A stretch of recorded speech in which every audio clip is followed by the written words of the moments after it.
बिताते हैं प्रभु जी। मामा मारिच को और सुबाहु को उन्होंने, प्रभु जी ने सुबाहु को तो एक ही बाण से खत्म कर दिया और मामा मारिच को एक बाण से ऐसा बिना फल का बाण मारा कि एक बाण से उसे 100 योजन पार समुद्र लंका में फेंक दिया। जिस दिन से बाण लगा था उस दिन से उन्होंने राम नाम की माला ले ली थी और बस जप करते थे कि राम का नाम लेकर जो मर जाएंगे, राम का नाम लेकर जो मर जाएंगे, वो अमर नाम दुनिया में कर जाएंगे। क्योंकि चाहे तुम कितनी भी हवेलियां बना लो, कितने भी जुआ खेलो, शराब पी लो, कछु कर लो मैया, जब तक राम का नाम हृदय में नहीं है और राम के लिए जीवन नहीं जिया तो तुम्हारा मर के कहीं भी नाम नहीं रहेगा। आज भी मीरा का नाम, सुदामा जी का नाम और स्वामी तुलसीदास जी का नाम, भक्त भिलनी का नाम क्यों आता है? क्योंकि राम का नाम लेकर जो मर जाएंगे।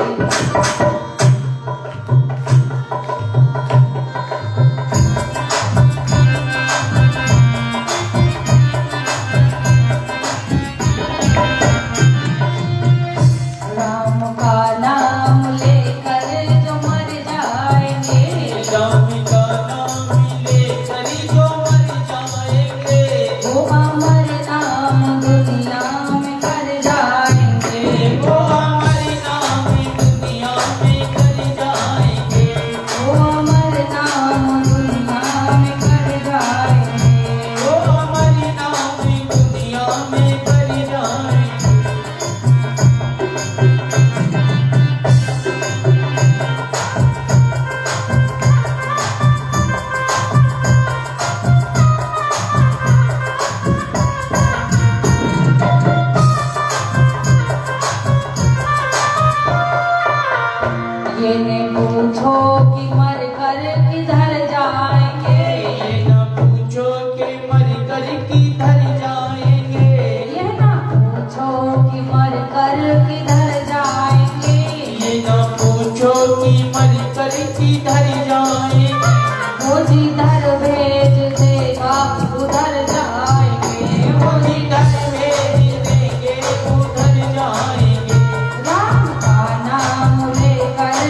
कर किधर जाएंगे, वो जिधर भेज देगा उधर जाएंगे, वो जिधर भेज देगा उधर जाएंगे।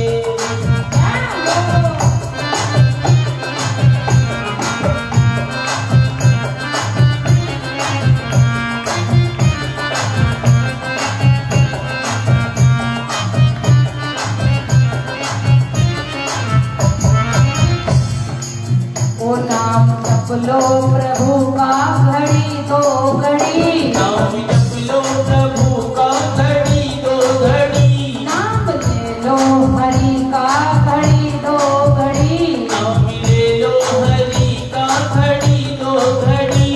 कीमती से सांसें निकल जाएंगे, कीमती से निकल जाएंगे, कीमती से ये प्राण निकल जाएगा। कीमती से प्राण ही निकल जाएंगे। राम का नाम लेकर जो मर जाएंगे, राम का नाम लेकर जो मर जाएंगे, वो अमर नाम दुनिया में कर जाएंगे, वो अमर नाम दुनिया में कर जाएंगे। देर ना हो जाए, कहीं देर ना हो जाए, लीजिए नाम।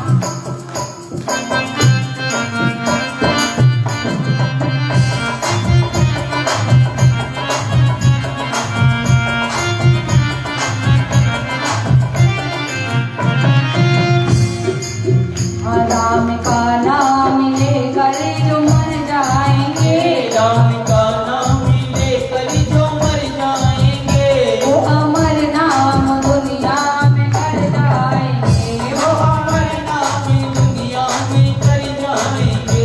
ये ना पूछो कि मर कर किधर जाएंगे, ये न पूछो कि मर कर किधर जाएंगे, वो जिधर भेज देगा उधर जाएंगे, वो जिधर भेज देंगे उधर जाएंगे, वो जिधर भेज देगा उधर जाएंगे। वो जिधर भेज देंगे उधर जाएंगे।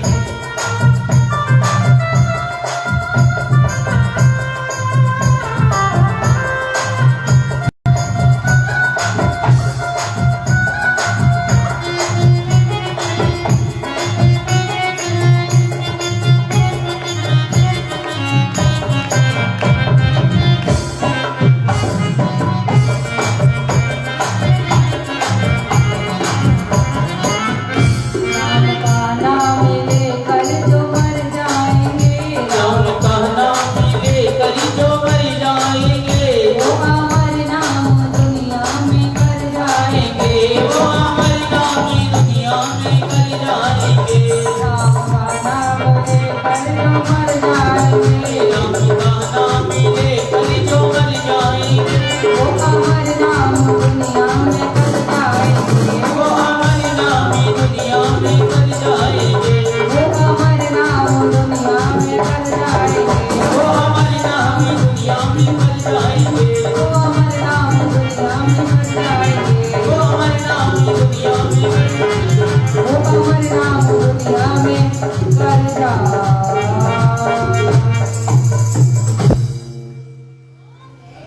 ओ राम का नाम लेकर जो मर जाएंगे, वो अमर नाम दुनिया में कर जाएंगे। बोलिए सच्चिदानंद भगवान की। विश्वामित्र जी के यहाँ प्रभु जी 2-4 दिन बिताते हैं प्रभु, और विश्वामित्र जी के मन में विचार आया कि चलो राम जी को कहीं घुमाने के लिए लेके चले, लेकिन जनकपुरी से निमंत्रण आया था, संदेश आया था कि जो भी वीर धनुष को तोड़ेगा वही सीता से नाता जोड़ेगा।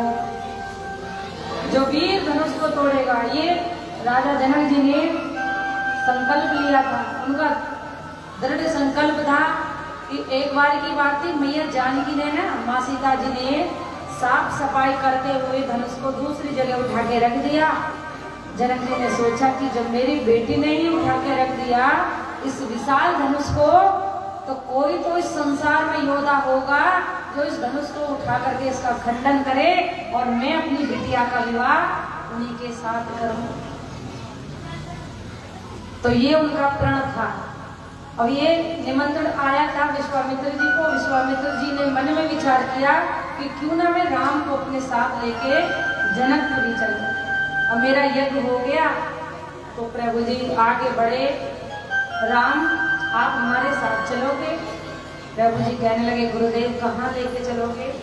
कि जनकपुरी में जनक नंदिनी का स्वयंवर हो रहा है और वहां उनका एक संकल्प है, प्रण है कि जो भी वीर धनुष को तोड़ेगा वही सीता से नाता जोड़ेगा। तो मैया भगवान तोड़ने का काम करते हैं या जोड़ने का है मैया? जोड़ने का, क्योंकि भगवान जी तो कोई चीज तोड़ते ही नहीं है। ये तोड़ने का काम तो सिर्फ संसार करता है। अभी तुम्हारी किसी से मित्रता हो, कोई ना कोई बीच में आके तुम्हारी मित्रता तोड़वा देगा। जुगली तो लगा लगा के भुजा भुजा के इधर उधर से ये संसार तोड़ने का काम करते हैं और भगवान हमारे ठाकुर जी जोड़ने का काम करते हैं। तो आज जानकी जी से रिश्ता जोड़ने चल दिए हैं प्रभु जी। रास्ते में चलते चलते बड़ा विशाल मार्ग दिखाई देता है कि चलते चलते एक जगह मिली, कोई न वहां दिखलाता था।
के चारों तरफ कोहरा ही कोहरा था प्रभु। भगवान जी पूछने लगे, गुरुदेव ये कौन है पत्थर जैसी नारी? ये आश्रम कब का बना हुआ है? यहाँ जाले लगे हुए हैं, ताला पड़ा हुआ है, और ये पाषाण मूर्ति, ये कौन है ये पत्थर जैसी नारी? तो गुरुदेव कहने लगे, विश्वामित्र जी राजकुमारो, ये गौतम ऋषि की नारी अहिल्या है। ये श्रापवश इस अवस्था में पाषाण बन के, एक पत्थर की शिला बन के बेचारी पड़ी हुई है, और ये तुम्हारी ही प्रतीक्षा में पड़ी है। प्रभु जी कहने लगे, हमारी प्रतीक्षा में? हाँ राजकुमारों, तुम्हारी प्रतीक्षा में। ऐसे कैसे ऋषि पत्नी को ऋषिवर ने क्यों श्राप दिया? अब भोले बाबा ये कथा सुना रहे कि हे देवी, देखो मेरे भगवान को सबकी पता होती है, कोई बात उनसे नहीं छुप सकती। संसार से छुपा लेंगे सबसे, लेकिन ठाकुर जी से कोई बात हमारी छुपी हुई है? बाहर की बात तो छोड़ दो, अंदर दिल की बात भी पहचानते हैं। किस किस भाव से कौन आया है, कौन कथा को भाव से सुन रहा है और कौन बिना भाव के सुन रहा है। सब पे उनकी दृष्टि है, सबके अंदर की देख रही हो। सबकी तरफ कैमरे लगे हुए हैं कि कैमरा है सबके अंदर, तो कोई बात छुपने वाली नहीं, छुपाएं किस किस से। तो कहने लगे कि गुरुदेव क्यों श्राप दिया ऋषिवर ने अपनी पत्नी को?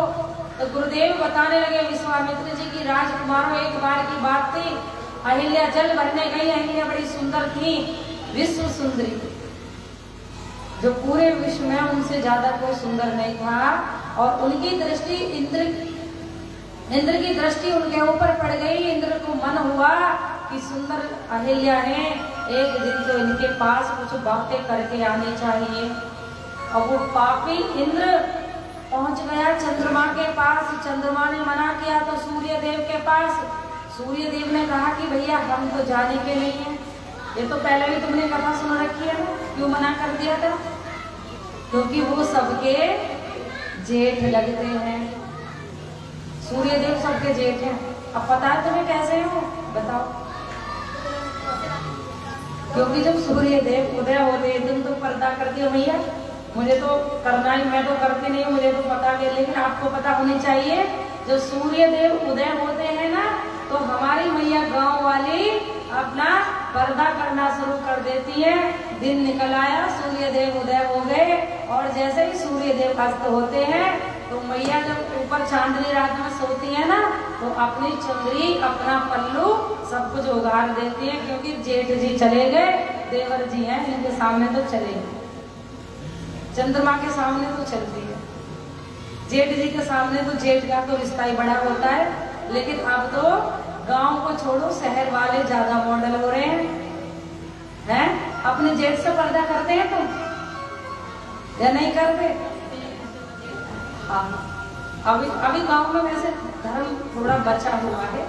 अगर धर्म नहीं बच रहा है ना, तो समझो सीरियल देख देख करके शहर में 2-4 महीने रही है किराए पे, तो वहाँ की चीज सीख करके आ गए, तो जेठ जी से पर्दा ही नहीं है।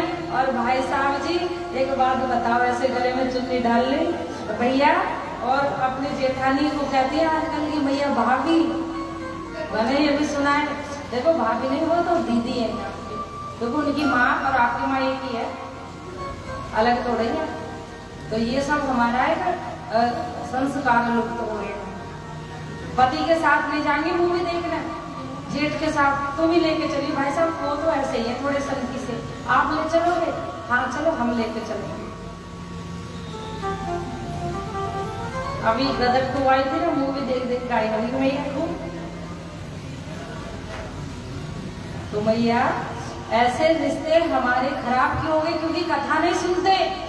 कथा सुनने बेटी या नवयुवक तो तब आए जब इनके बाबा ही कथा नहीं सुनते, तो ये बेचारे ये क्या सुनेंगे?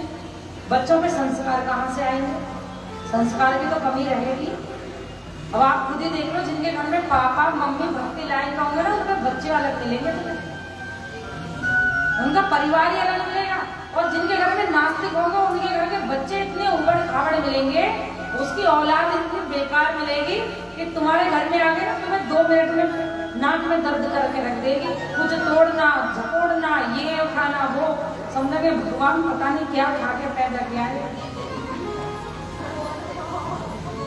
ये तो अब से, क्योंकि आपने महाभारत में देखा होगा अभिमन्यु जो थे उन्होंने अपनी माँ के गर्भ में चक्रव्यूह की लड़ाई लड़नी सीख ली थी। अभिमन्यु की तो कथा सुनिए ना, माँ के पेट में, तो माँ के पेट से सारे लक्षण आते हैं। जो तुम फिल्म देखती ना, मूवी देखती हो, तोड़ फड़ोड़ इधर उधर, ये तुम्हारे बच्चों में वही तो फर्क पड़ेगा। जो तुमने मूवी में देखा है तो बच्चे में पूरा फर्क असर पड़ता है। जो खाते हो उसका भी पड़ता है, जो देखते हो उसका पड़ता है, जो गुस्सा करते हो उसका पड़ता है। फिर कहते हो कि बेटा तो बड़ा बेकार है, चोटी पकड़ के मारता है। गलती तो तुमने की थी जब वो गर्भ में था, क्योंकि तुम अभिमन्यु की माँ की तरह सुंदर कथा सुनती, और जहाँ पे अभिमन्यु की माता जी सो गई थी वहीं अभिमन्यु सो गए थे। चक्रव्यूह को तोड़ना तो जानते थे, लेकिन वहां से निकलना नहीं जानते थे। उस टाइम सो गई थी मैया। तो आप यही देख लो, ये तो प्रैक्टिकल की बात है, ये तो झूठ नहीं। कभी आप सोच के साधु जी हमें बहका नहीं आगे। जब इनके बाबा चौराहे पे दुकान लगा के बैठे हैं तो इनके बच्चे क्या करेंगे? फिर चोर डकैत बनेंगे, सलाखों में बुड्ढों को जाना पड़ेगा जवानों के साथ, क्योंकि संस्कार को ये बुजुर्ग खराब कर रहे हैं आजकल। शहर की तो हम ये मान ले कि भाई ऑफिस जाते हैं, टाइम नहीं है, सब नौकरी वाले की। यहाँ तो नौकरी वाला कोई ऐसा है ही नहीं। यहाँ तो जंगल से झोटा चला करके न्यार लाए और काट के कुट्टी और फिर कथा में आना चाहिए नहीं चाहिए? भैया बताओ आप। वो इतनी बड़ी बिजनेस पे तो बेचारे जाना नहीं कि इन्हें ऑफिस से टाइम ही नहीं। चलो जिनके जा रहे हैं उनकी तो मैं मान लूंगी, कोई बात नहीं, उन्हें ऑफिस का काम है। और जिनके रोजाना झोटा कुकी चला रहे हैं, खेती का काम है, तो गलती है उनकी। मैं तो कथा में सुनाऊं, बुरा लगेगा तो भैया। हाँ, ये कल को भी नहीं, जो आ रहे हैं ना वो तो रोजाना, उनकी तो मैंने जांच कर रखी है। वो भैया तो आते हैं जिनको परिवार को चलाना आता है, जो परिवार को बचाना जानते हैं, जो संस्कारों को बड़ा ऊंचा बचाना जानते हैं, वो तो रोज आते हैं और एक दो को पकड़ के भी लाएंगे कि बाबा तुम यहाँ क्यों माहौल खराब कर रहे हो? देखो बच्चे तुम्हारे भी है, हमारे भी है, एक कथा में चलो ना। कथा में जाकर के हमारे गांव पे राम जी की कृपा होगी। और आज भैया देखो राम विवाह है, जिनकी कुंडली में दोष होता है, किसी की कुंडली में नाड़ी दोष होता है, किसी की कुंडली में किसी चीज का दोष होता है। आज जो राम विवाह में शामिल हो गया, उनकी कुंडली के समस्त दोष समाप्त हो जाते हैं। और उनका विवाह देखना, जो आज राम जी के विवाह में शामिल हो गए, उन बेटियों का विवाह देखना फिर इतने अच्छे विधि विधान से होता है कि उनकी कुंडली के सारे दोष समाप्त हो जाते हैं। और ये मैं भी प्रार्थना करूंगी कि हमारी उन बेटियों के, उन भैयाओं के जो इस कथा में शामिल हुए, जिन्होंने आज की कथा सुनी, रोज की कथा बहुत कीमती होती है। तो आइए, कहने लगे कि विश्वामित्र कह रहे हैं प्रभु जी से कि प्रभु वो इंद्र पापी अहिल्या के साथ छल करने आ गया, चंद्रमा को साथ ले आया। चंद्रमा से कहा कि तुम मुर्गा बन के बोलना और मैं अहिल्या के साथ उनके पति का रूप धारण करके मैं उनके कक्ष में चला जाऊंगा, उनके आश्रम में पहुंच जाऊंगा, उनके नजदीक।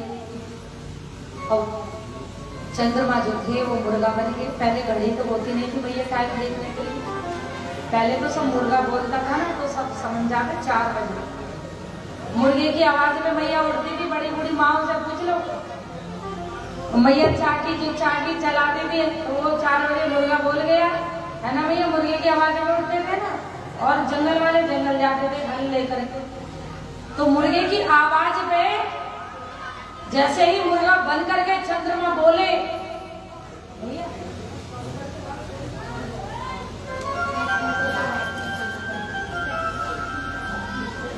तो तुरंत प्रभु विश्वामित्र जी कहने लगे कि हे राजकुमारों, गौतम ऋषि का रोज का नियम था कि वो गंगा स्नान जाते थे। अब कोई गंगा स्नान नहीं जाता।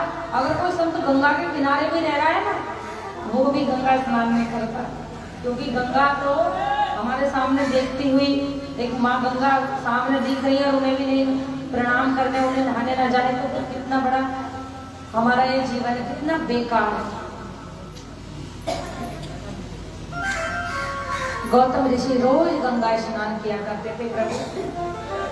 एक दिन की बात है कि जब इंद्र आ जाता है और इंद्र ने विश्वामित्र जी कह रहे हैं कि हे राजकुमारों, गौतम ऋषि सोए हुए थे और जैसे ही मुर्गा बन के चंद्रमा बोले तो तुरंत गौतम ऋषि ने सोच लिया कि सुबह के ब्रह्म मुहूर्त के 4 बज गए, अब मैं गंगा स्नान के लिए चलूं।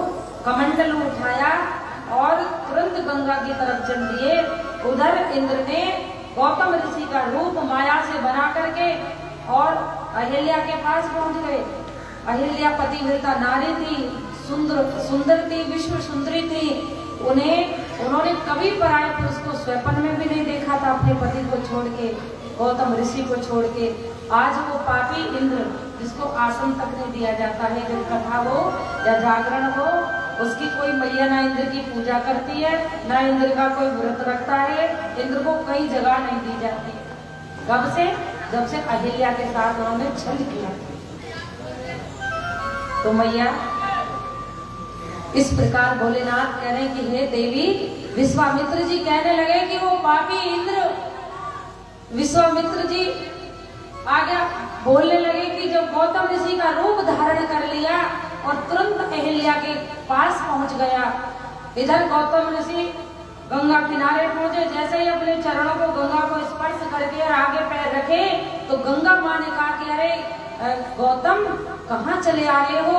अभी रात के 12 बजे हुए हैं और मैं नगीन अवस्था में हूँ, अगर आगे बढ़े तो मैं तुम्हें श्राप दे दूंगी, पीछे हट जाए। तुरंत गौतम ऋषि ने सोचा रात के 12 और ये मुर्गा तो बोल गया 4 बजे का। एकदम आकाशवाणी हुई, अरे गौतम, तुम यहाँ गंगा स्नान करने आए हो, गंगा माँ ठीक कह रही है, अभी रात के ठीक 12 बजे हैं और तुम्हारी पत्नी के साथ इंद्र तुम्हारा रूप धारण करके तुम्हारी पत्नी का पतिव्रत धर्म नष्ट कर रहा है। इतनी बात को जब सुना गौतम ऋषि ने तुरंत भीगी, थोड़े से पैर भीगे हुए और अपनी आश्रम की तरफ कमंडल लेकर के दौड़े। जैसे ही क्रोध में आकर के आश्रम के गेट पर पहुंचे तो उधर इंद्र को अपने रूप में देख करके बहुत क्रोधित हुए। अरे इंद्र पापी, तूने मेरी पत्नी का मेरा रूप धारण करके पतिव्रत धर्म नष्ट किया है, तूने मेरी पत्नी को छुआ है। पापी, मैं तुझे श्राप देता हूँ कि तुझे कोई भी पूरे विश्व की नारी तेरा कोई ना नाम लेगी, ना तेरा व्रत होगा, ना धर्म ग्रंथों में, ना कहीं पूजा पाठ में तेरा आसन दिया जाएगा, क्योंकि तू पापी है, तूने मेरी पत्नी का धर्म नष्ट किया। मेरा श्राप है, तेरे नाम की कहीं पूजा नहीं होगी। और चंद्रमा से कहा, चंद्रमा, तुमने इस पापी का साथ दिया, तुम पापी हो, क्योंकि साथ देने वाला सबसे बड़ा पापी होता है, करने वाले से ज्यादा जो साथ दे रहा होता है ना, वो उसका भी बाप है, उसे और ज्यादा मिलेगी सजा। तुमने एक पापी का साथ दिया, मैं तुम्हें श्राप देता हूँ कि तुम जब जब बड़े होगे, क्योंकि कलंकी तो तुम हो, जब जब तुम पूरे आकार में होगे तो तुम्हारे ये कलंक का दाग बड़े होने पर सबको नजर आएगा कि तुमने एक पापी का साथ दिया। जब तुमने देखा होगा चंद्रमा बड़े होते ना, एक धब्बा सा दिखाई देता है, आप देखना, मैं भी देखा होगा। इस प्रकार श्राप दे दिया और पत्नी रोती हुई जब आई, हे राम, विश्वामित्र जी कह रहे हैं कि प्रभु, जब बेचारी अहिल्या आई, स्वामी मेरा तो कोई दोष नहीं है, तो रोने लगे अहिल्या। लेकिन गौतम ऋषि ने कहा कि अहिल्या दूर खड़ी हो जाओ, मुझे छूना भी नहीं। अरे तुम कैसी पत्नी हो, कैसी नारी हो, पतिव्रता, तुमने मुझे छोड़ के आज तक किसी को छुआ नहीं और तुमने पराये पुरुष को पहचाना नहीं, तुम्हें अपने पति की पहचान नहीं थी। एक साधारण सी नारी अपने पति को पहचान लेती है, अगर रात में उसके पति की जगह और कोई आ जाए अंधेरे में तो क्या अपने पति को पहचानेगी ना वो नारी? पहचानेगी नहीं, उसके हाथ से, पैर से, उसकी आवाज से। और आप तो एक पतिव्रता नारी हो, तुम कैसी पतिव्रता हो? तुम्हारी मति में पत्थर पड़ गए थे अहिल्या, जैसे तुम्हारी मति में पत्थर पड़ गए ऐसे ही तुम पत्थर जैसी हो जाओ। अहिल्या पत्थर की हो गई। अहिल्या रो के कहने लगी, स्वामी कोई ना कोई मार्ग तो मुझे बता दो जिससे मेरा कल्याण हो जाए। कि देवी अब तो मैंने जो तुम्हें श्राप दे दिया ये वापस नहीं आ सकता, लेकिन मैं तुम्हें इसका उपाय बताता हूँ कि त्रेता युग में भगवान रामचंद्र जी इस पाप को मिटाने के लिए इस पृथ्वी पर अवतरित होंगे और एक दिन वो इसी मार्ग से जाएंगे तो उनकी चरण की रज से आप फिर से नारी हो जाओगे। अहिल्या कहने लगी अभी तो प्रभु जी हे स्वामी अभी तो सतयुग है, सतयुग के बाद द्वापर आएगा, द्वापर के बाद त्रेता युग आएगा। तो इधर गौतम ऋषियों में इतनी बड़ी ताकत होती है संतों में भैया, गौतम ऋषि ने युग बदल दिया। द्वापर से पहले त्रेता युग आया था, द्वापर युग बाद में आया था, पता है नहीं पता? नहीं पता। पहले त्रेता युग आया था जिसमें रामचंद्र जी का जन्म हुआ, द्वापर में भगवान कृष्ण अवतार हुआ। तो युग बदल देते हैं, संतों में बहुत ताकत होती है कि उनके नाम पे सब कुछ मिटा देते, सब कुछ भूल जाते। भगवान को भी उनकी इशारे पे सब कार्य करने पड़ते, जो कहेंगे संत वो ईश्वर करते हैं। युग बदल दिया, ठीक है। द्वापर से पहले त्रेता युग आएगा। और हे राजकुमारों, आज तुम्हारी प्रतीक्षा में बेचारी ये कब से इनकी तरफ कोई मुख करके भी नहीं देखता है। अगर एक बार मैया नारी धर्म से गिर जाए ना, नजर से गिर जाए, उसकी तरफ कोई आंख उठा के भी दे। इसलिए अपने धर्म को बरकरार रखना, अपने आंचल पे कोई दाग न लग जाए, अपने लोक लाज बचाने का काम नारी का है। एक बार तुम नजरों से गिर गई तो तुम्हारी तरफ कोई देखने वाला भी नहीं मिलेगा, क्योंकि बेचारी नारी, पुरुष से चाहे 1000 गलतियां हो जाए, चाहे 10 विवाह कर ले, कहेंगे हम तो पुरुष हो। नारी से पल्लू भी नहीं किया गया ना, तुम्हें दिखने रहा तो बाबाजी निकल के जा रहे थे। इसलिए बेचारी अहिल्या कब से पड़ी हुई है और तुम ही जाकर के इनका कल्याण करो। इन्हें विलोकत अति अनुरागा, पर बस सुगत सुकई मन त्यागा। अब प्रभु आश्रम एक देख मग माही, खग मृग जीव जंतु तह नाही। गौतम नारी श्राप बस उबल देह धरि धीर। चरण कमल रज चाहती, कृपा करो रघुवीर।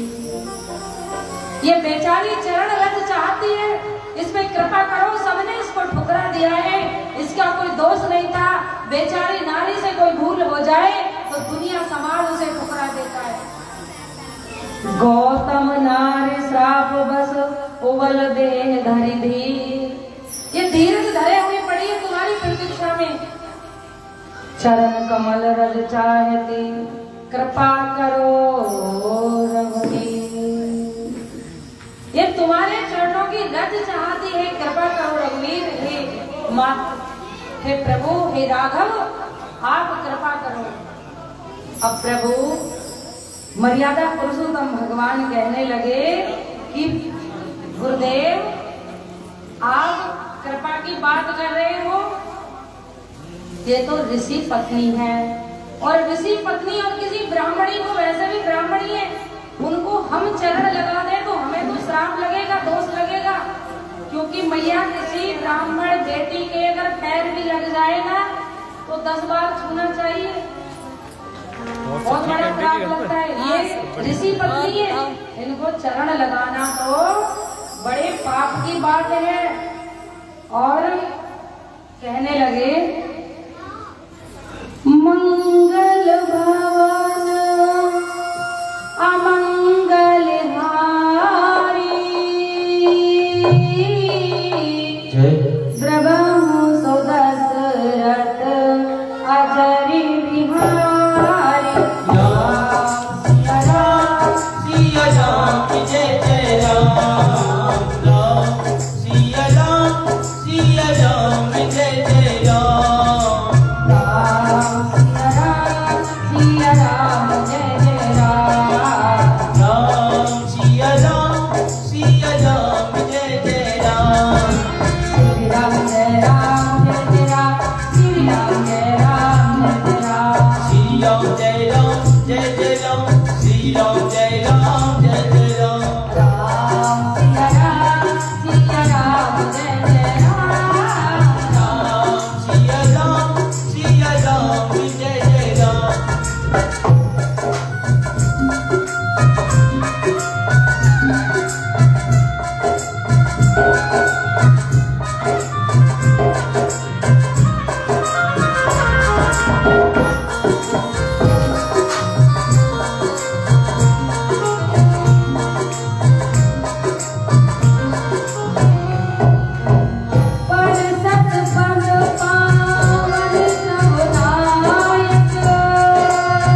ओ सिया रामा रामा रामा सिया रामा रामा राम। बोलिए सीता रामचंद्र भगवान की, बोलिए राघवेंद्र सरकार की। इस प्रकार प्रभु गौतम ऋषि की जो नारी अहिल्या थी बेचारी, गौतम नारी श्राप बस उबल, देह धर दीन चरण कमल रज चाहती, कृपा करो रघुवीर। प्रभु जी राघवेंद्र, यह गौतम मुनि का आश्रम है और आप इस पत्थर देह नारी को फिर से दोबारा इसमें चेतना डाल दो, क्योंकि तुम्हारी ही प्रतीक्षा में पड़ी है, ये तुम्हारा ही इंतजार कर रही है। प्रभु जी जैसे ही कहने लगे तैयारी भैया, ये तो भैया इसी पत्नी है, मैं इन्हें कैसे अपना चरण स्पर्श कर सकता हूँ। तो प्रभु राम ने मर्यादा पुरुषोत्तम भगवान अपने चरणों को गुरुदेव के विश्वामित्र जी के कहने से धीरे धीरे अपना पैर आगे किया। कुछ महापुरुष कहते हैं कि प्रभु जी ने तो चरण स्पर्श किया नहीं था, भगवान जी के चरणों की धूली, उनके चरणों की धूली, प्रभु जी के जो चरणों की धूली थी वो एक हवा के झोंके से, और जैसे ही धूली उड़ी तो वो अहिल्या की वो पत्थर जैसी शिला पर जब पड़ी, जो पत्थर की देह पड़ी हुई थी उस पर जाकर के जब धूली गिरी तो फिर से अहिल्या नारी हो गई, फिर से चेतना जाग गई, फिर से श्वास आ गई। कुछ संत कहते हैं कि छुआ चरण ने शिला को और राघव से तत्काल, चरण रज लगते ही हुई तो हुई अहिल्या नारी। चरण रज लग गई, फिर से अहिल्या नारी हो गई और राम राम कह करके दंडवत प्रणाम किया। जय हो राघवेंद्र सरकार की। प्रभु आपने मेरा जीवन धन्य कर दिया। प्रभु फिर से मेरे शरीर में फिर से चेतना आ गई, फिर से मेरा शरीर जैसा पहले था वैसा ही हो गया। सबने मुझे ठुकरा दिया था और कोई भी मेरी तरफ देखता तक नहीं था नजर उठा के। अगर कोई भी नजरों से गिर जाए तो संसार उसे सबसे पहले ठुकरा देता है, कोई देखता तक नहीं। एक ठाकुर ही ऐसे हैं कि जो हमें गिरते गिरते को उठा लेते हैं। अभी मैं कह रहे थे ना, हारे के सहारे और खाटू श्याम हमारे, हारे का सहारा खाटू श्याम हमारा। हारते हुए को जिताने का काम सिर्फ ईश्वर को आता है, भगवान को, वरना संसार तो गिराने की कोशिश करता है। संसार, अगर आप आगे बढ़ रहे हो ना तो आपके पैर को खींचने के लिए हजारों खड़े मिलेंगे। आप ऊंचाई पे जाओगे तो तुम्हारा पैर पकड़ के नीचे खींचने वाले बहुत है जो तुम्हें ऊपर से नीचे गिरा देंगे, लेकिन उसे ये नहीं पता कि तुम तो खींच रहे हो, तुम्हारा बाप ऊपर इसका हाथ पकड़ने वाला ऊपर को खींच रहा है। चाहे कोई कितनी भी कोशिशें कर ले, लेकिन जिसका हाथ ठाकुर जी ने पकड़ लिया, इसलिए मैया कहते हैं उधर मर्यादा पुरुषोत्तम भगवान अपने गुरु विश्वामित्र जी के साथ जनकपुरी पहुंच गए। और जैसे ही जनकपुर में पहुंचे तो प्रभु जी इतनी बड़ी खुशी हुई राजा जनक जी को कि आए विश्वामित्र महामुनि आए, समाचार मिथिला पति पाए। सुना कि विश्वामित्र जी जनकपुरी में आ चुके हैं, तो ब्राह्मण दल के साथ उनके स्वागत के लिए, उनका स्वागत करने के लिए ब्राह्मण दल को साथ लेके मंत्र का उच्चारण करते हुए, जो वेद वेदांत के पढ़ने वाले उच्च कोटि के ब्राह्मण थे, जो रोज वेदों का अध्ययन करते थे, रोज मंत्रों का उच्चारण करते थे, वो बड़े विधि विधान के साथ प्रभु जी विश्वामित्र जी को जनकपुरी में लेकर के आए, बहुत स्वागत के साथ लाए। और प्रभु इस प्रकार भोलेनाथ माँ भवानी से कहें कि देवी पद पखार निज आसन दीना, बड़ा उच्च कोटि का आसन दिया, आसन में विराजमान हो गए त्रिकालदर्शी संत विश्वामित्र जी, और इधर पूछने लगे भगवान रामचंद्र जी, धीमे धीमे बोल रहे लक्ष्मण जी। लक्ष्मण जी ने कहा भैया हमारा मन हो रहा है कि हम दोनों मिलकर के जनकपुरी की सैर कराएं। जनकपुरी की सैर करने के लिए अब छोटा मुंह बड़ी बात, तो गुरुदेव के सामने मन नहीं होता, मतलब कहने को हिम्मत नहीं हो रही। बात सगरी ये कि मैया कि लक्ष्मण जी वैसे तो बड़े चंचल हैं, लेकिन जो अपने गुरुओं का मान सम्मान करते हैं उनकी हिम्मत नहीं होती, हिम्मत बहुत जुटा रहे हैं और सोच रहे हैं कि एक बार तो बोल दो गहरा जी करके कि गुरुदेव अगर आपकी आज्ञा हो तो हम जनकपुरी की सैर कराएं, जनकपुरी घुमाएं। लेकिन कहते कहते रुक जाते हैं। फिर प्रभु जी का सहारा लिया, भैया आप बड़े हो आप ही बोल दो। तो प्रभु जी कहने लगे गुरुदेव लक्ष्मण का मन हो रहा है कि हम जनकपुरी घुमाएं, देख करके आए यहाँ के नर नारी कैसे हैं, कैसी भक्ति है यहाँ। तो प्रभु जी अपने छोटे भाई लक्ष्मण जी को लेकर के जनकपुरी की सैर करने चल दिए। और जिस बाजार चौराहे पर पहुंचते हैं प्रभु जी राघवेंद्र सरकार, वहीं भीड़ लग जाती है। एक दूसरी मैया एक दूसरे को बुला के लाती है, अरे देखो वो जो हमारी जनक नंदिनी का जो स्वयंवर हो रहा है ना, वहाँ दो राजकुमार बड़े सुंदर आए हैं। भगवान करे हमारी पूजा पाठ उस बिटिया के लिए लग जाए कि उनका विवाह इन दोनों राजकुमारों के साथ किसी के एक के साथ हो जाए। कितना भला चाहने वाली थी जनकपुरी की मैया। हमारी सुंदर सी जो किशोरी है, हमारी जो सीता है, उनका विवाह ये जो श्याम वर्ण के हैं ना इनके साथ हो जाए। भगवान खूब पूजा पाठ कर लेंगे, खूब दान दक्षिणा दे देंगे, लेकिन हमारी बेटी का विवाह इन्हीं राजकुमार के साथ हो। ऐसा अच्छा सोचना बहुत अच्छे ही एक व्यक्तित्व का महत्व होता है। किसी बेटी के लिए कोई वर के लिए अगर कामना करे कि हमारी बिटिया बड़ी सुंदर विचार वाली है, कितनी सुंदर है ये, और इस बेटी के लिए भगवान मेरी पूजा पाठ लग जाए, इस बेटी का पति जो ये हमने देखा है ना वो पति मिल जाए। अपने लिए तो सब मांगते हैं, लेकिन दूसरे के लिए मांगना बड़ा कठिन होता है, दूसरे के लिए कुछ कहना बड़ा कठिन होता है। अपने लिए तो हम सब मांग लेते हैं प्रभु। और इधर सायकाल होने पर जैसे ही शाम होने को आई, मर्यादा पुरुषोत्तम भगवान तुरंत लक्ष्मण जी को लेकर के गुरु विश्वामित्र जी के डर की वजह से, क्योंकि गुरुओं का डर ऐसा होता है कि जितने पल के लिए जितने टाइम के लिए भेजा है उतने टाइम पहुंचना है, टाइम पे नहीं पहुंचे तो भैया बहुत बड़ी डांट पड़ेगी। अब आजकल कोई डरता है? अच्छी एक बात बताएं, हाँ मैंने बोला तो था लेकिन यार क्या करें, जैसा कि मैंने बोला था कि ये चावल खंडित है, आप चावल मंगा लो शुरू वाले दिन। तो प्रभु इस प्रकार भोलेनाथ करेंगे, हे देवी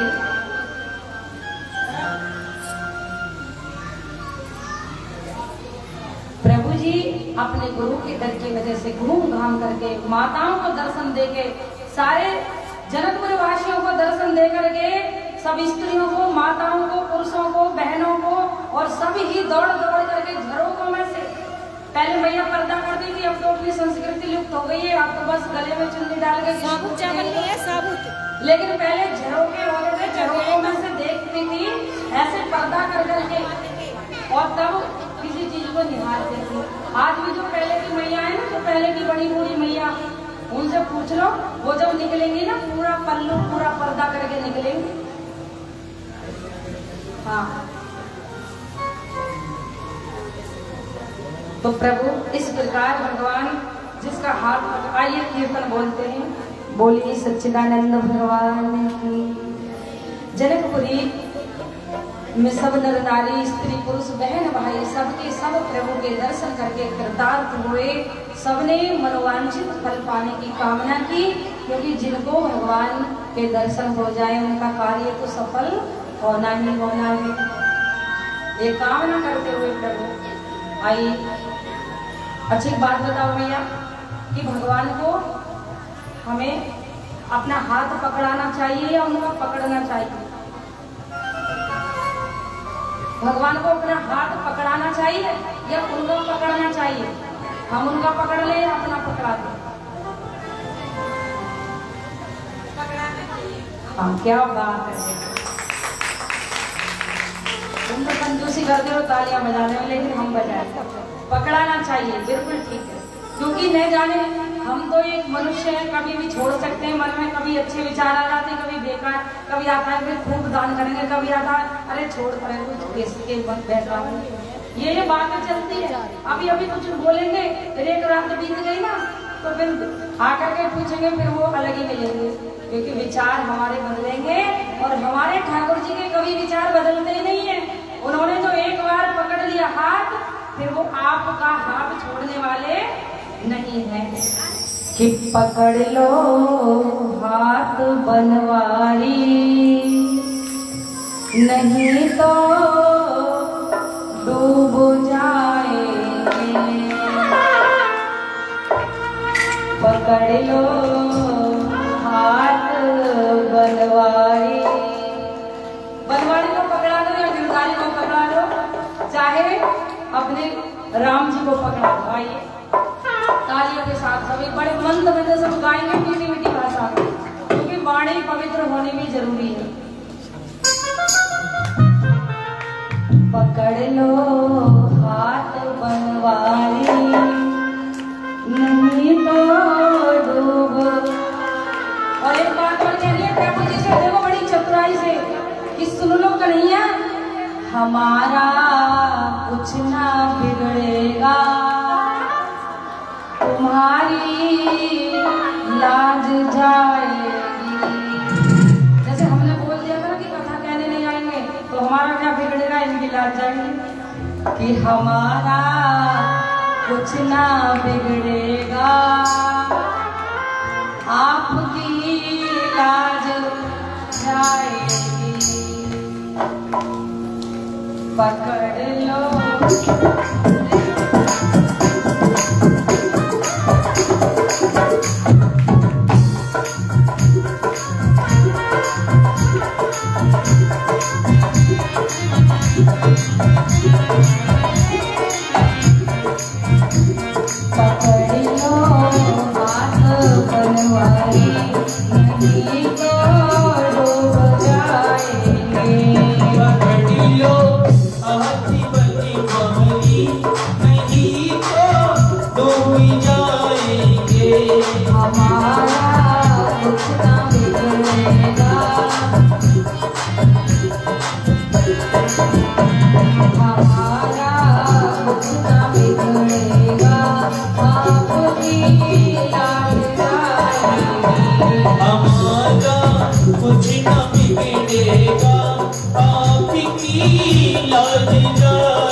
कही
छोड़ बैठे हैं। जमाने जमाने जमाने की तरफ देखो, इसे कैसे निभाओगे। जमाने की तरफ देखो, इसे कैसे निभाएंगे।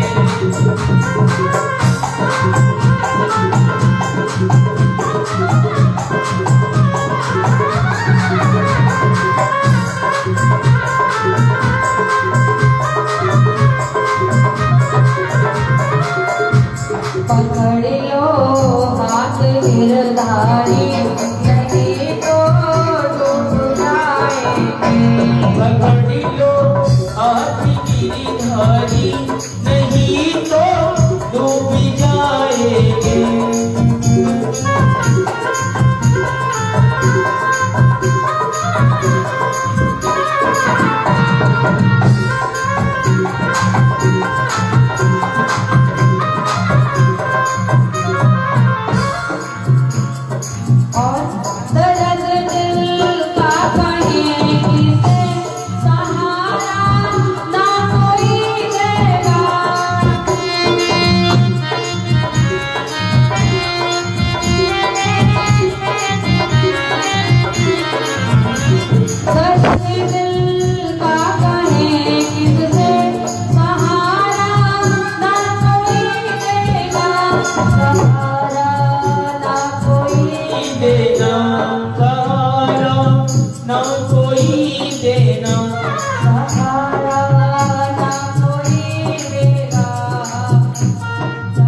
नहीं तो डूब जाएंगे, हमारा कुछ ना बिगड़ेगा, आपकी लाज जाएगी। अभी देखो कथा कहाँ पहुँच रही है। बोलिए बाकी भी हरि राम, बोलिए सच्चिदानंद भगवान की। इस प्रकार अभी देखिए आपके सामने मेरे जो ये हैं इसने भैया छोटे भैया, आप ये ना सोचो बड़े भैया है छोटे थे भैया छोटे भैया। और जो अभी यहाँ व्यासपीठ में जो आपके सामने मान सम्मान किया है हमारा नहीं भोलेनाथ बाबा का, क्योंकि कथा के प्रधानाचार्य भोलेनाथ हैं जो माँ पार्वती जी को ये कथा सुना रहे हैं। तो ये मेरे शिष्य हैं जो मेरठ से आए हैं और बड़े उच्च विचारों का परिवार है, बहुत सुंदर विचारों का। अब तो शिष्य हैं, पहले तो गुरु दीक्षा भी नहीं ली थी। जो ये सम्मान इन्होंने आज किया है ना, ये इन्होंने वहाँ मेरठ में सबसे आगे बढ़ के किया, तो व्यासपीठ से बड़ी खुशी हुई, बड़े अच्छे परिवार की। और देखो वो बेटा है जो भी प्यारा सा बेटा भैया आया था ना, वो मेरा लाडला भैया है। वो जो बेटा भैया आया था इतने अच्छे विचारों का है। बच्चे देखो देखो आपके गांव के भी बच्चे जैसे आपके अच्छे बच्चे में विचारों के, ऐसे ही है मेरा भैया। और चौधरी है, चौधरी साहब तो कथा को मन लगा करके बच्चे सुनते, युवा ही बच्चे, ना कि इधर उधर की बातें या ठाका मारते ठिट्टे उड़ाते। बच्चों में मैंने कल सुनाया था कि जितनी कम आयु में भगवान की तरफ हम ढल जाएंगे उतना ही अच्छा होगा, क्योंकि बड़े होकर के ढलना तो बड़ा मुश्किल होता है। जितना मुलायम होता है ना उतना ही मुड़ने में आसानी होती है, और जितने बड़े हो जाते हैं फिर तो भैया मोड़ना बड़ा मुश्किल है। हो सके तो 5 वर्ष की आयु से ही बच्चे को मोड़ दें, क्योंकि भक्त प्रहलाद को उनकी माँ ने 5 वर्ष की आयु में और भगवान ठाकुर जी के दर्शन करा दिए थे कि बेटा लल्ला तू जा रहा है तो अपने बाप को, उस जो बापों का भी बाप है, उस ब्रह्म की गोद में ही बैठना। और मंत्र कौन सा लिया था? देवऋषि नारद जी ने दिया था उन्हें गुरु मंत्र, क्योंकि गुरु मंत्र के बिना भक्ति अधूरी रहती है। ज्ञान की प्राप्ति नहीं होती, मान सम्मान की पता नहीं होती, बोल चाल की पता नहीं होती, बोलेंगे तो एकदम आग सी लगा देंगे। तो प्रभु जी परिवार ऐसा होना चाहिए कि हमारे बच्चे छोटे से ही लेकर के और बड़े हो जाएं, कभी हमें कोई बात कहीं से कहलवाए ना, और ये कहलवाए कि अरे वाह किसके बच्चे हैं, बड़े अच्छे संस्कार। युवा बच्चे कथा सुने, बुजुर्गों को लेकर के आए, ना कि चौकड़ी बना बना करके हम कहीं बाहर, क्योंकि उससे हमारी छवि पे, उससे हमारे विचारों पे, हमारे माता पिताओं के विचारों पे, उनकी सारी जो भी संस्कृति, जो भी उन्होंने संस्कार दिए हैं, उन पर बड़ा प्रभाव पड़ता है कि देखो ये ऐसे है तो इनके माता पिता कैसे होंगे। अगर अच्छे हैं तो अच्छे के लिए प्रभाव पड़ेगा, जब इतने अच्छे बच्चे तो माता पिता कितने अच्छे। अगर बेकार होंगे तो माँ बाप को बिना वजह तो हम बदनाम करावे। तो बड़े अच्छे लायक बच्चे बने जो संत की दृष्टि में ऐसे दिखे कि भैया शहर वाले को छोड़ के गांव वाले और भी सभ्य हैं। मैं रोज आपको देखो 7 दिन हो गए मेरा भी व्रत है, मैं रोज इसी बात को लेके चले मैया, हम बातें करते हैं, बच्चों को शांत करते हैं और अपने बड़े भी हो गए उन्हें भी कथा में लाते हैं। तो जो मेरा भैया है अतुल भैया, जो भी मेरठ का है, मेरे शिष्य है नीलम चौधरी, और ये बड़े अच्छे विचारों की, क्योंकि अभी तो 2 साल हो गए होंगे मेरे से जुड़े हुए, वरना ये तो पहले से ही बचपन से इनके तो कहते हैं दादा परदादाओं से चली आ रही है ये संस्कृति, संतों का सम्मान करना, संतों का आदर करना। जब घर जाते हैं ना तो जैसे यहाँ फूल माला लेकर ही वहाँ जितने भी होंगे ना सबको बिना कहीं सुने कहेंगे घर बुलाया तो यही माला पहनाई, पद पखार नीचे आसन देना, पैरों को धो करके बड़ा उच्च कोटि का आसन दिया। तो संत का बुलाने का ही कारण ये होता है कि जब वो घर जाए तो उनको फूलों से स्वागत करें, क्योंकि वो साक्षात ईश्वर होते हैं। भगवान कभी अकेले नहीं आते, वो अपने रूप में किसी संत को तुम्हारे द्वार पर भेजते हैं, और तुमने संत में भगवान को नहीं देखा तो फिर कभी भगवान को पा ही नहीं सकते। तो प्रभु जी मैं व्यासपीठ से करूंगी, क्योंकि ये जो मेरा भैया है, जो अतुल भैया, जो मेरी शिष्य के जो दोनों बेटे हैं, इनकी नौकरी की कामना बहुत दिनों से करती आ रही हूँ और अब रिजल्ट आ गया है भैया का। तो प्रभु जी अब बहुत जल्दी करके ना सरकारी नौकरी पे जाने वाले हैं और कहते हैं दीदी ऐसी कथा सुंदर सुंदर कराया करेंगे, फिर आपको कोई इतनी जरूरत नहीं है कि आप जगह जगह करो। इसीलिए मैं बोलती भी हूँ कि आप ऐसी कथा कराओ जो हमारी सब चीज का खर्चा हो जाए। मेरे लिए कुछ नहीं, मेरे लिए आपके पास बहुत कुछ, आप दे देते।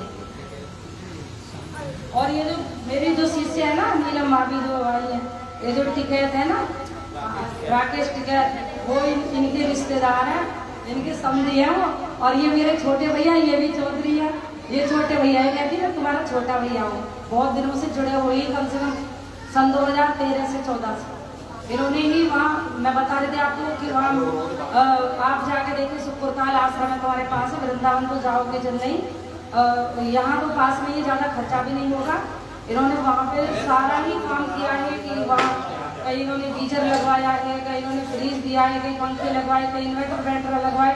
पूछ लो ये सामने बैठी, मैं किसी से कुछ अपने लिए मांगती नहीं, ना मैं आप भी दे रही आपके गाँव से मांग रही कि आप मुझे देना नहीं। जो ये बच्चे हैं इनका हो जाए, मुझे तो पता नहीं कहाँ से ठाकुर जी दे देते।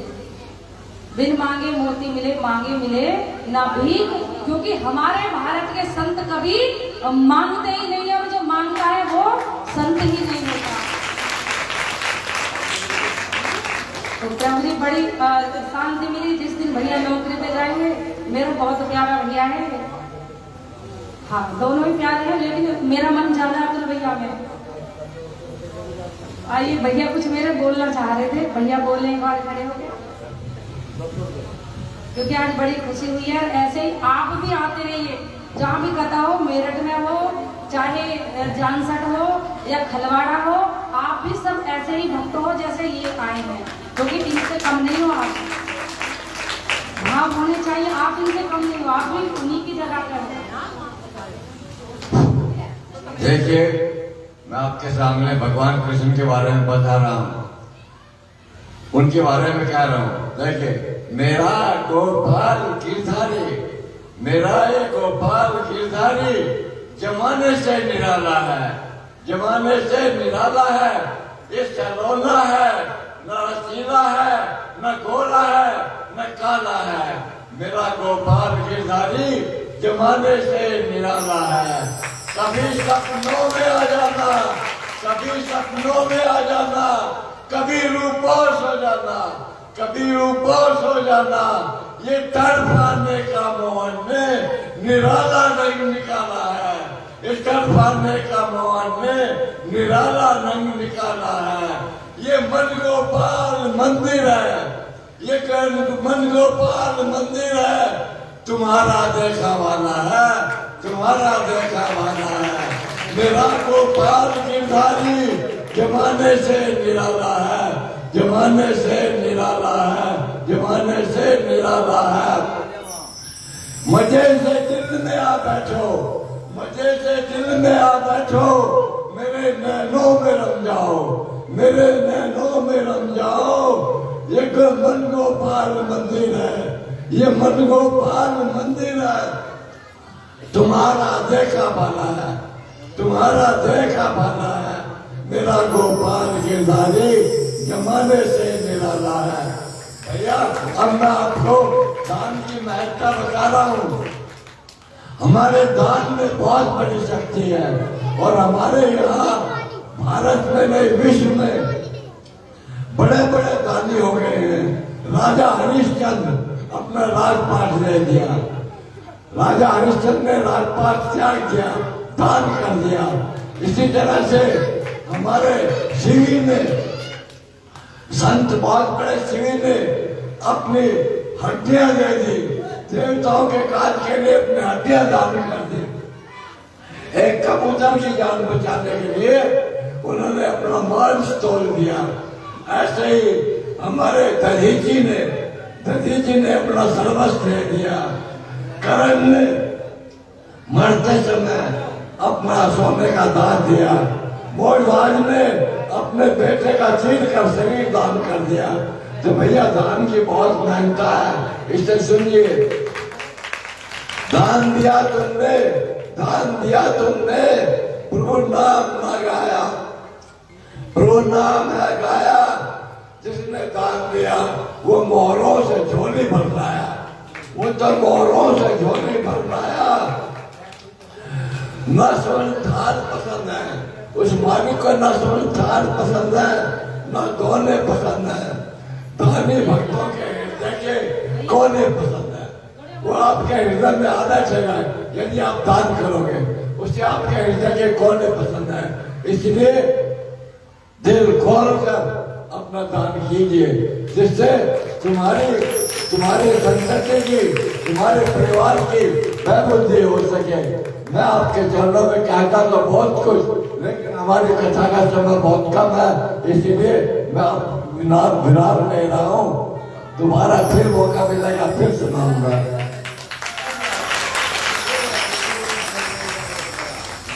बोलिए सच्चिदानंद भगवान की, बोलिए आनंद कंद भगवान की। जो भी ये बच्चे हैं ना, जो भी इधर बच्चे हैं, सब नीचे इधर आ जाओ भैया, इस सामने। तो प्रभु इस प्रकार आइए अब कथा की तरफ चलते हैं। बहुत दान करते हैं ये भैया, जो दान के लिए बोल रहे हैं ना, इन्होंने भी व्यासपीठ से गरीब बहुत दान किया है, बहुत दान देने की सभी में ताकत नहीं होती है।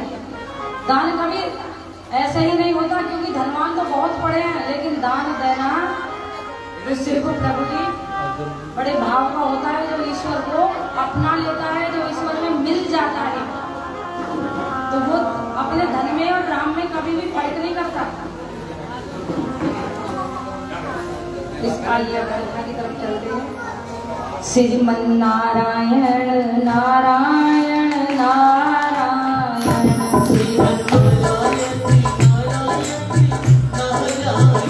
श्रीमन्नारायण नारायण नारायण, श्रीमन्नारायण नारायण नारायण, श्रीमन्नारायण नारायण नारायण, श्रीमन्नारायण नारायण नारायण।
इस प्रकार प्रभु इधर माँ जाएंगी जी, और प्रभु जी जब पुष्प वाटिका में गए तो माँ तो अपनी सखियों के साथ पुष्प लहरे चुनने जा रहे हैं। और इधर गुरुदेव के लिए, गुरु विश्वामित्र जी के लिए मर्यादा पुरुषोत्तम भगवान और लक्ष्मण जी वाटिका में गए थे।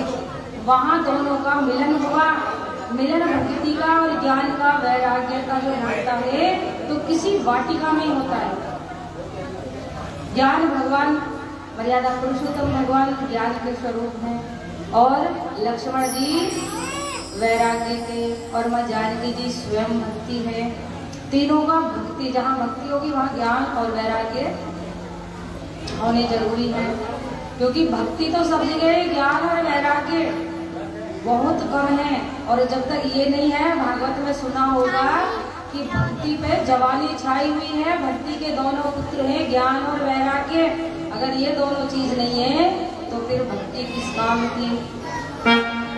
प्रभु तीनों का जब मिलन हुआ, इधर एक सखी बड़ी चंचल थी, माँ सीता की, वो कहने लगी, बहुत चंचल थी, कहने लगी सीता मैं देख पाती हूँ इस तरफ किसी ने हमारी वाटिका को तो नहीं उजाड़ दिया हो, क्योंकि दो चार सखी होती है, एक सीधी सी होती है, एक ज्यादा भोली होती है, एक ज्यादा चतुर होती है, एक झगड़ालू होती है। और जैसे ही सखी गई वाटिका में, पुष्प वाटिका में जाकर देखा तो उस जगह मर्यादा पुरुषोत्तम भगवान पुष्पों को तोड़ रहे थे, चुन रहे थे। और जब दृष्टि पड़ी तो देखती रही, ये समझो जैसे हजार सूर्य की किरण माँ जानकी जी की सखी के मुखार बिंद में पड़ी हो, और तुरंत चकाचौंध सा पड़ा। कहने लगी, हे भगवान ये कितने सुंदर राजकुमार हैं, हमारी राजकुमारी के लिए तो ऐसा ही वर होना चाहिए। और होठ कपकपाते हुए दौड़ी हुई माँ जानकी जी के पास पहुंच गई। जाकर के बोला, हे सीता। माँ सीता बोली, सखी तुम्हें हुआ क्या है? सब बैठ जाए भैया, बड़ा देखो युवा बच्चे ये, यहीं बैठ जाओ सामने, इतनी अच्छी जगह है, ना बैठ जाओ भैया, बड़े भाव के साथ बैठो अच्छे बच्चे की तरह।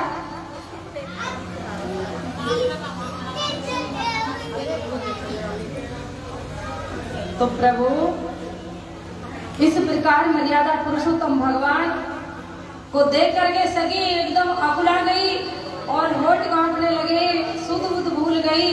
सीता मैया को जाके बताया, जानकी हे जनक नंदिनी, मैंने आज ऐसे राजकुमारों को देखा है कि आप भी देखते ही रह जाओगी। मैया कहने लगी, मुझे पहले जल्दी दिखा कौन। यहाँ बाबा जी कहते तुलसीदास जी की, जब माँ जानकी जी ने देखा और माँ के पैरों की पायल की आवाज जब प्रभु जी के कानों में पड़ी, हाँ जब कानों में माँ के पैरों की पायल की आवाज पड़ी तो लक्ष्मण जी को कह रहे हैं प्रभु जी कि हे लक्ष्मण, हे लखन भैया, आज मेरा मन आकर्षित हो रहा है, किसी की पायल की आवाज मेरा मन आकर्षित हो रहा है, मन मोहित हो रहा है, मन उधर को खिंच रहा है जिधर वो नुपुर की आवाज आ रही है मुझे। तो लक्ष्मण जी सोचने लगे कि कोई छोटी मोटी चीज नहीं है जो मेरे भैया को चलाना मान कर सके, कोई बड़ी चीज ही आ रही होगी, इसने मेरे भैया के मन को अपनी तरफ खींच लिया। क्योंकि भगवान के मन को खींचना तो छोटी बात नहीं है। माँ जानकी जी भक्ति है ना, भक्ति से ही तो भगवान को हम खींचते हैं। अगर भक्ति ना होगी तो ठाकुर जी हमारी तरफ खींचने के लिए हम उनके मन को अपनी तरफ मोड़ लेंगे भक्ति से। अब प्रभु जी जैसे ही माँ जानकी जी आगे बढ़ी तो देखा सामने सुंदर सुकुमारी माँ जनक नंदिनी खड़ी है। मर्यादा पुरुषोत्तम भगवान की दृष्टि जब माँ के ऊपर पड़ी तो भगवान जी देख करके व्याकुल हो गए और कहने लगे, लखन देखो सामने जो कुमारी खड़ी है वो राजकुमारी, ये वही राजकुमारी जिसका स्वयंवर हो रहा है और हम इन्हीं के स्वयंवर को देखने आए हैं। कितनी सुंदर राजकुमारी है। माँ जनक नंदिनी ने प्रभु जी को देखा तो सखी कह रही है कि कितनी सुंदर राजकुमार, दोनों तरफ से एक बातें चल रही है। माँ ने भगवान को अपने नैनों में छुपा लिया कि हे भगवान, मेरा विवाह हो तो ऐसे राजकुमार के साथ हो, इन्हीं के साथ हो। मैया ने आंख, भगवान को जब तुम देखते हैं तो आंखों से बिल्कुल प्रेम से देखो, आंखों में आंखें डाल के। आपने बांके बिहारी मंदिर गए हैं? वहाँ का नियम क्या है? बांके बिहारी मंदिर का क्या नियम है? आंखों में आंखें डाल के देखना, और जिसने भगवान की आंखों में आंखें डाल ली ना तो भगवान को उन्हीं से प्रेम हो जाता है और उनके पीछे पीछे चल देते हैं। देखो जानते ही भगवान की आंखों में आके डालना है ना, तो बांके बिहारी जी के राम जी की डालना, वरना किसी और की नहीं, क्योंकि ये ऐसे हैं, ये बदनाम नहीं करते, ये हमारा नाम ऊंचा उठा देते हैं। और ये है नहीं ऐसे, इतना प्रेम करते हैं, एक बार इनकी आंखों में आके डाल लो तो बस पागल हो गए, तुम्हारे पीछे पीछे आ जाएंगे तुम्हारा घर छोड़ने के लिए। तो वहां पे डर की वजह से पर्दा गिराते रहते हैं, बार बार जल्दी जल्दी पर्दा गिरता है बांके बिहारी मंदिर में, कोई हमारे ठाकुर जी को लेना जाए साथ, क्योंकि आजकल की गोपियां ऐसी आती हैं, आंखों में आंखें मिला के देखती हैं, इसलिए वो पर्दा डलता रहता है, जिससे बांके बिहारी चले न जाए वृंदावन धाम को छोड़। तो ऐसे ही माँ ने आंखों में आके डाल के अपने प्रभु जी को, राघवेंद्र सरकार को अपने नयनों में छुपा लिया, और प्रभु जी ने माँ जानकी जी को अपने उस अंतर हृदय में बसा लिया, अपने दिल में बसा लिया, और दोनों ने एक दूसरे को इस प्रकार देखा, राम देखे सिया, सिया राम को, दोनों चारों अखियां लड़ी की लड़ी रह गई। ऐसे देखा दोनों ने, इधर से राम जी जानकी जी को देख रहे हैं, उधर जानकी जी पलके नहीं लगा रही है, राम देखे सिया और सिया राम को, चारों अखियां लड़ी की लड़ी रह गई। आज देखिए कितना शुभ अच्छा दिन है, हमारे प्रभु जी और माँ जगत जननी का मिलन हो रहा, ऐसा मिलन बड़े। और ये कथा जो आज सुन रहे हैं ना सभी भक्त युवा बच्चे, जो भी कोई उनसे बड़ा कोई भाग्यशाली नहीं है, क्योंकि हर दिन की कथा एक से बढ़कर होती है। तो प्रभु जी इस प्रकार मर्यादा पुरुषोत्तम भगवान माँ जानकी जी को अपने हृदय में बसा के, माँ जानकी जी नैनों में छुपा के, और अपने हाथ की अंगूठी को देके इशारे से चली आ